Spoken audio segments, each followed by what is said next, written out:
आयोजित शंघाई सहयोग संगठन यानी एससीओ शिखर सम्मेलन में प्रधानमंत्री नरेंद्र मोदी ने सोमवार को सदस्य देशों को संबोधित करते हुए भारत की स्पष्ट और दृढ़ नीति दुनिया के सामने रखी।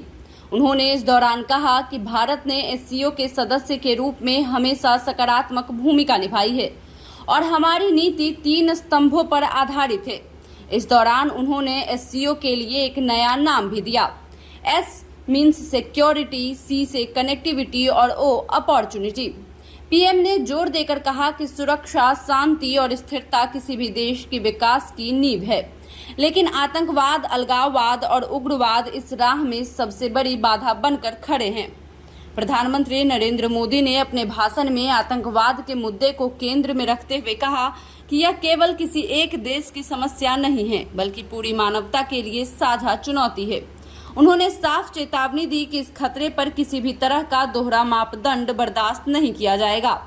उन्होंने हाल ही में हुए पहलगाम आतंकी हमले का जिक्र करते हुए कहा कि यह हमला हर उस देश और व्यक्ति के लिए खुली चुनौती है जो मानवता में विश्वास रखता है। उन्होंने सवाल उठाया कि क्या कुछ देशों द्वारा आतंकवाद का खुला समर्थन दुनिया के लिए स्वीकार्य हो सकता है। पीएम मोदी ने कहा कि भारत पिछले 4 दशकों से आतंकवाद का दंश झेल रहा है और हमने हमेशा इसके खिलाफ एकजुट होकर लड़ने पर बल दिया है। भारत ने न सिर्फ आतंकवाद के खिलाफ वित्त पोषण के खिलाफ आवाज उठाई है, बल्कि संयुक्त सूचना अभियान का नेतृत्व कर अल-कायदा और उससे जुड़े आतंकी संगठनों के खिलाफ ठोस पहल की है।